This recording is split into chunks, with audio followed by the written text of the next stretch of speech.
दोस्तों नमस्कार।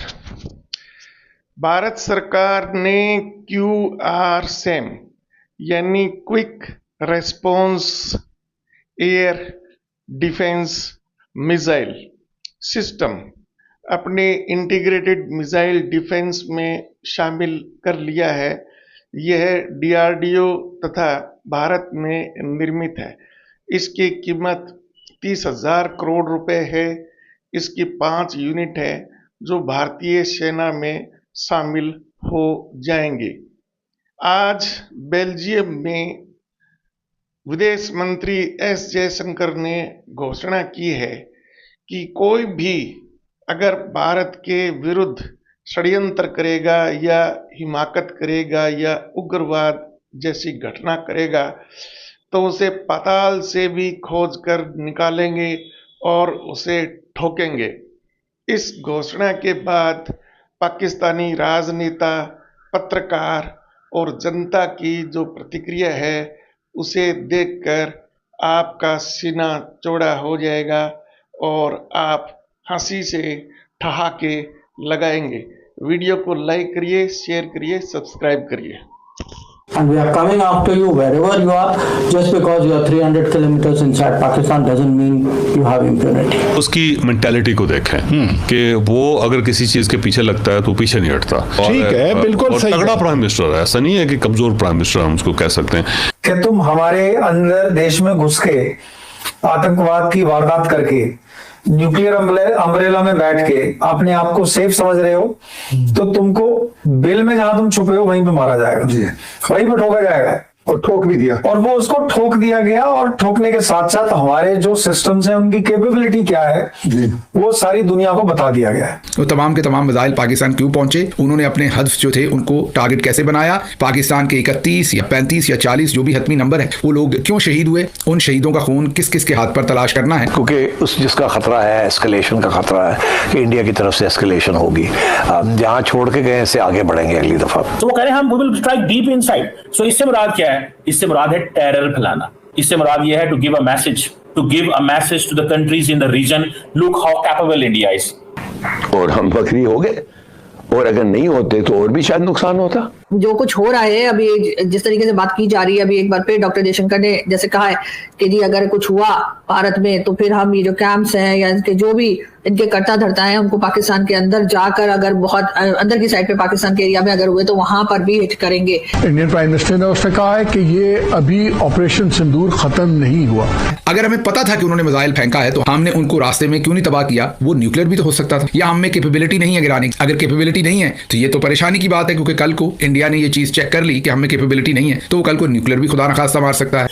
क्योंकि अब तो उन्होंने कह दिया है कि साहब कि मैं सरकार में और आतंकवादियों में कोई अंतर नहीं देखूंगा, और अगर आतंकवादियों ने इसी तरह की हरकत की पहलगाम की तो मैं सीधे जो है इस बार मिलिट्री इंस्टॉलेशन को ही टारगेट कर दूंगा। हम ये जो टेस्ट के सारे कैंप्स हैं हमने मीडिया को ओपन किया हुआ है, आज भी ओपन है, तो इसलिए अब कोई उनके इस नैरेटिव को नहीं मानता। और हमने उनके ऊपर हमला कौन सा किया? उन्होंने स्काई जो 76 अपना जेट फाइटर ले आए। उन्होंने कहा क्या है? उन्होंने यही कहा ना कि टेरर कैंप्स और इस तरह की जो जगहें हैं अगर वो हुई तो हम उसको नहीं छोड़ेंगे।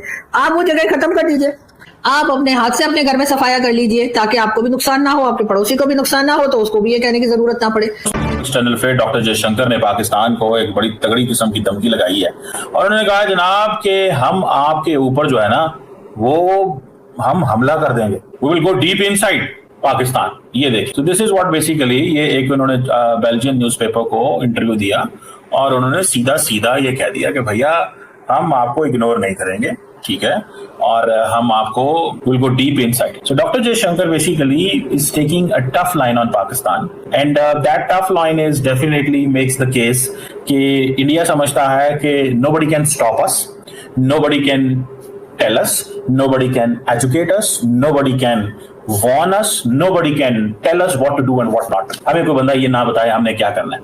हम एक आजाद मुल्क हैं, we will not listen to any country, we will not pay attention to any country and it will be decided by us, only by us. ये सिर्फ हम ही डिसाइड करेंगे और कोई बंदा इसमें डिसाइड नहीं कर सकता। This is a perspective that is coming from India. अब पाकिस्तान क्या कहता है? पाकिस्तान खामोश है। पाकिस्तान कहता है कि I don't have to present myself as an aggressor, let India do this, at the end of the day it will be the guns that will determine the peace. लेकिन डॉक्टर जयशंकर को अब ये सारा कुछ बोलना पड़ता है, उसकी वजह है ना। अगर ये डॉक्टर जयशंकर नहीं बोलते तो क्या होगा? Obviously he will be asked कि भाई तुम क्या कर रहे हो, this is your job to make the case, ये आपकी जॉब है, और अगर आपने ये केस बिल्ड नहीं किया तो देन ऑब्वियसली लोग तो उनसे पूछेंगे ना। सो इंडिया का केस यहाँ पे बड़ा क्लियर है। इंडिया का केस ये है कि पाकिस्तान के ऊपर हमें एक offensive approach, India is a revisionist power. वो कहते हैं पाकिस्तान को है कि हम रिविजनिस्ट पावर है, Pakistan is not a revisionist power. क्या इंडिया पूरी दुनिया के अंदर जब जाता है तो अपने आप को कैसे पेश करता है? देखें, nobody in the west will say India के आप स्ट्रेटेजिक इकोनॉमी की क्यों बात कर रहे हैं, कोई भी नहीं कहेगा। कोई भी इंडिया को ये नहीं कहेगा कि तुम स्ट्रेटेजिक इकोनॉमी की क्यों बात कर रहे हो।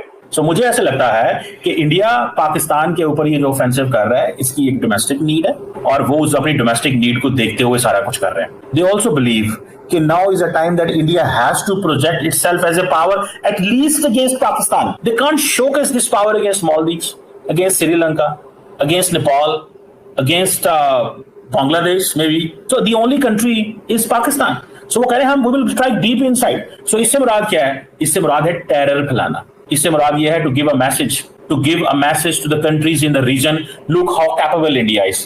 और पाकिस्तान क्या करता है? पाकिस्तान साइलेंट है। पाकिस्तान कहता है कि let's wait and watch, because हमारी इकोनॉमी है कमजोर। हमारी कमजोर इकोनॉमी, अगर ये हम फैसला करेंगे, कहेंगे कि हम भारत के अंदर हमला करने लगे हैं, why is this so? Every time India ये बात करता है कि हम छोड़ेंगे नहीं पाकिस्तान को, हम हमला कर देंगे। यानी कि स्पिरिचुअल गुरु ने भी इंडियन आर्मी चीफ को ये कहा कि आप पाकिस्तान से हमें कश्मीर लेके दो। अगर ये चीज किसी पाकिस्तानी मौलवी ने आर्मी चीफ को कही हो कि हमें मकबूजा कश्मीर चाहिए, we want Indian occupied Kashmir, as this spiritual guru sahib says to the Indian army chief कि sir we want Azad Kashmir हमें चाहिए, जो इन्होंने कहा कोई और कह सकता है? नहीं कह सकता। मोदी साहब रोज रोड शो करते हैं, क्या कहते हैं जाके? एक ही बात कहते हैं, छोड़ूंगा नहीं, लूंगा, जिसने जो करना है कर लो। और पाकिस्तान क्या कह रहा है? आए अमन की बात करें, आए डायलॉग करें, आए एंगेज करें। और पता पाकिस्तान को भी है कि बात टेबल पे नहीं, बात बंदूकों से होनी है। So the Rafales and the J-10Cs have to decide the future of the peace and war in this region. अगर पाकिस्तान के पास ये J-10C और PL-15 और ये JF-17 थंडर और न्यूक्लियर और मिसाइल ना हो, तो आप इमेजिन कर सकते हैं कि वो भारत जो पाकिस्तान को हर रोज ये कह रहा है मैं तुम्हें छोड़ूंगा नहीं, वो भारत पाकिस्तान के साथ क्या करता? Can you imagine? आप सिर्फ इसको इमेजिन ही कर लें यार। India ready to strike deep into Pakistan if provoked. Red corridor वाले वो फैसला कर लें कि हमने दिल्ली में कोई हमला करना है। अगर व्हाट इफ उनमें से कोई ग्रुप उठ के दिल्ली, मुंबई, कश्मीर, किसी ऐसे शहर में, बेंगलुरु, हैदराबाद में हमला कर दे, तो क्या it is now India Pakistan पे हमला कर देगा? क्या इंडिया के अंदर इंसर्जेंसीज मौजूद नहीं है? क्या इंडिया ने पाकिस्तान पर मिसाइल बरसाए? इंडिया ने ये कहा कि हमने पाकिस्तान को बताकर मिसाइल फेंक। जब हम पाकिस्तान और इंडिया के दरमियान जो एग्रीमेंट्स हैं न्यूक्लियर से रिलेटेड या अंडरस्टैंडिंग्स हैं उनको देखते हैं तो ये बात थोड़ी सी हकीकत के करीब लगती है, क्योंकि इंडिया और पाकिस्तान एक दूसरे से अंडरस्टैंडिंग है, क्योंकि दोनों न्यूक्लियर कंट्री हैं जो अपने अपने कंट्री में किसी भी किस्म का अगर बैलिस्टिक मिसाइल जो है उसका तजर्बा भी करेंगे या एक दूसरे पर भी अगर फायर करेंगे तो एक दूसरे को इन्फॉर्म करेंगे, क्योंकि दूसरा कहीं ये ना समझ ले कि ये मिसाइल सादा नहीं बल्कि न्यूक्लियर है, और इससे पहले के मिसाइल दूसरे को हिट करे वो पहले ही न्यूक्लियर वापस चला दे और उससे बहुत बड़ी तबाही आ जाएगी। तो इस तबाही से बचने के लिए अंडरस्टैंडेबल है कि एक ऐसा एग्रीमेंट किया गया या अंडरस्टैंडिंग की गई कि हम एक दूसरे को वक्त से पहले इन्फॉर्म करें। इस सिलसिले में जयशंकर ने तो अपना बयान दे दिया। जब पाकिस्तान से पूछा जा रहा है तो कोई वाज़ेह बयान अभी तक नहीं है। DGISPR जो है उनसे जब BBC ने पूछा तो उन्होंने इस सवाल को जिगजैग कर दिया, जवाब नहीं दिया।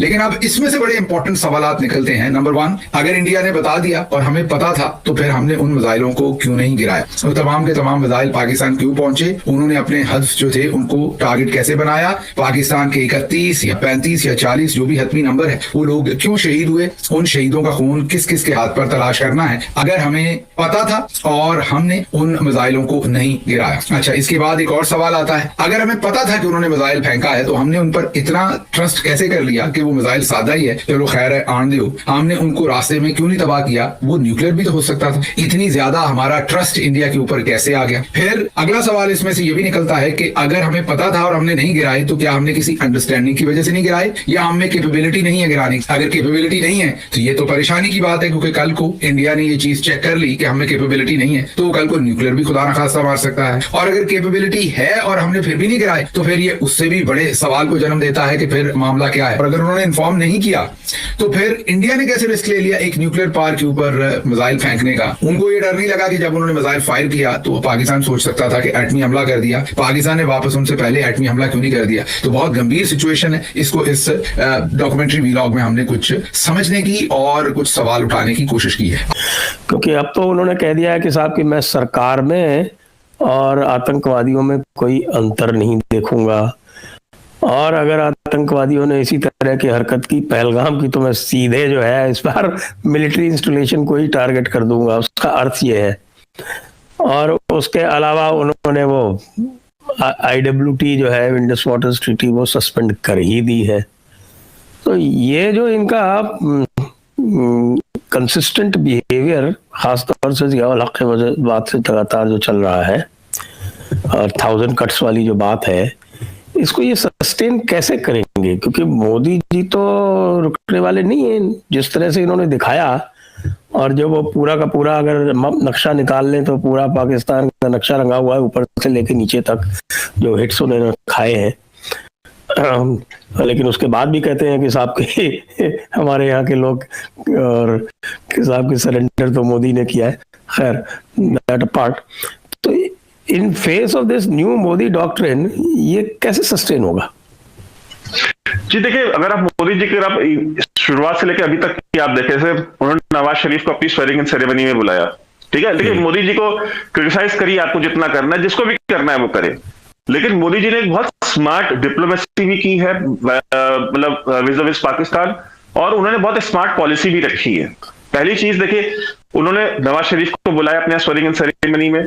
उसके बाद आप जब पठानकोट अटैक हुआ, वो पाकिस्तान गए भी उनकी बेटी की शादी में, नवासी की शादी में, नवाज शरीफ के अफगानिस्तान से लौटते वक्त। और फिर उसके बाद जब पठानकोट अटैक हुआ उसके मात्र 1 हफ्ते बाद तो उसकी FIR नवाज शरीफ ने अपने यहाँ पाकिस्तान में रजिस्टर कराई, ठीक है।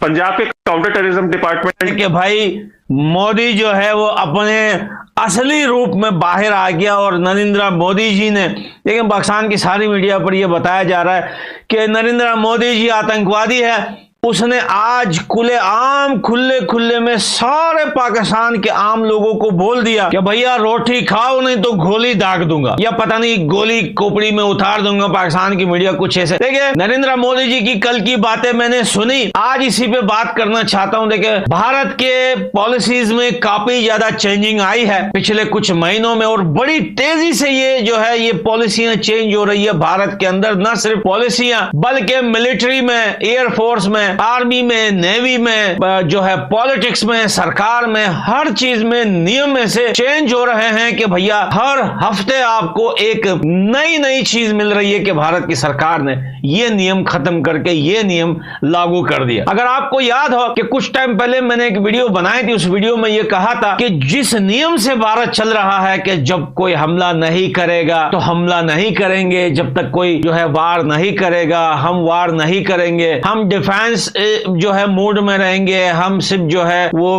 अपने आप को बचाने के वक्त पे लड़ेंगे। तो भाई आजकल जमाना और दुनिया उस टाइप की नहीं रही। आजकल अगर आप न्यूट्रल रहते हो, व्हाइट फ्लैग हिलाते हो कि भाई 2 देश की लड़ाई है, हमें बीच में नहीं आना है, हमें नहीं लड़ना है, या हमें किसी से भी नहीं लड़ना है, तो भाई दुनिया आपको नहीं छोड़ेगी। दुनिया आपसे लड़ेगी जरूर, कोई ना कोई देश आगे आके आपसे लड़ेगा जरूर, किसी ना किसी चीज को लेकर, कोई ना कोई बहाना लेकर। या आप अपने देश के अंदर ही कुछ बना रहे हो, किसी देश को अच्छा नहीं लग रहा, भाई तुम्हें क्या है, हम बना रहे, नहीं हम तुम्हें मारेंगे, आके लड़ाई हो जाती है। लड़ाइयां देखिए वो नियम भारत की सरकार में चेंज हो गए थे। लेकिन आज हम बात करेंगे नरेंद्र मोदी जी के उस स्पीच की जिन्होंने, देखिए उन्होंने बहुत बड़ा मैसेज दिया। पाकिस्तान तो इसको आतंकवादी का नाम दे रहा है, बोलता है एक तो इनको नरेंद्र मोदी जी से बड़ा डर लगता है इसलिए ये नरेंद्र मोदी जी की इस बातों से इतने डरे हुए होते हैं कि भाई हर 1 घंटे बाद DGISPR आके, एक तो मुझे ये समझ में नहीं आता, एक देश का DGISPR इतना पारिक बंदा है, अल्लाह माफ करे, कि भाई इसको कोई और काम है नहीं, 24 घंटे ये कैमरे के आगे खड़ा होता है, हम ये कर देंगे, हम वो कर देंगे, हम यहां कर देंगे, हम वहां कर देंगे, लेकिन कर को बस पूरा दिन ये मीडिया के आगे खड़े होके छोड़ता ही रहता है। तो नरेंद्र